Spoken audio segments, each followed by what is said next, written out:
सम्मानीय सभापति महोदय, पूज्य गुरुजी गुरुमा वृंद एवं एठारे उपस्थित थिबा मोर बड़ भाई भौणी माने एवं मोर सहपाठी और सहपाठिनी गण, आजिर एही पवित्र गुरु दिवस अवसर में मते किछि कहिबार सुजोग मिलिथिबारु मु निजकु धन्य मने करूछि। आज हेउछि पवित्र गुरु दिवस।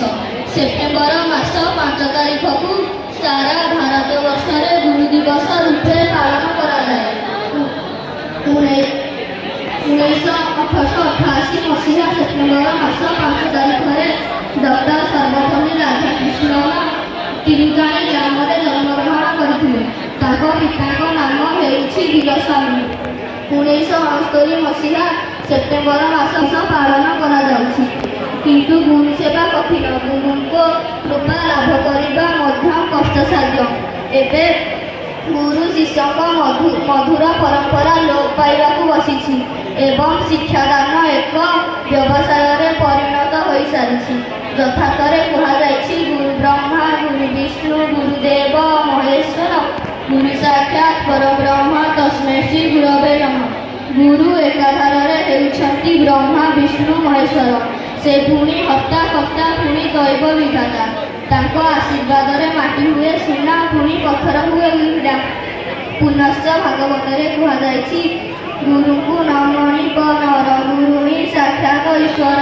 गुरु साधारण मनीष नुहति, तांको आशीर्वाद रे जड़े शिष्य अशेष सम्मानर अधिकार हो पाए। गुरु गु अर्थ अंधकार रु अर्थ ज्ञान, अर्थात अंधकार जी आमको आलोक दे थांती से हेउछंती प्रकृत गुरु। 1909 मसीह डॉक्टर सर्वपल्ली राधाकृष्ण मांद्राजर प्रेसिडेंसी विद्यालय में अध्यापक रूपे जोगदेले एवं पर से मैसूर विश्वविद्यालय में अध्यापक रूपे जोगदेले एवं 1921 मसीह कलिकतार विश्वविद्यालय में से अध्यापक होते। 1931 मसीह से आंध्र विश्वविद्यालय में कुलपति भाव मनोनीत हेले एवं 1939 मसीह से बनारस हिंदू विश्वविद्यालय में कुलपति भाव मनोनीत होते।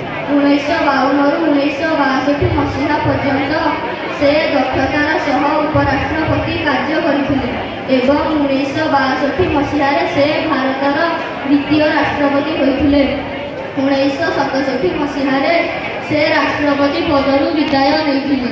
इंग्लैंडर सर्वोच्च उपाधि ऑर्डर ऑफ मेरिट पाई से गौरव अर्जन करथिले।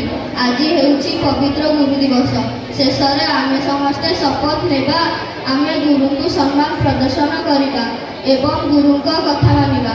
मु एति कहि मोर वक्तव्य शेष करछि। जय हिंद जय भारत।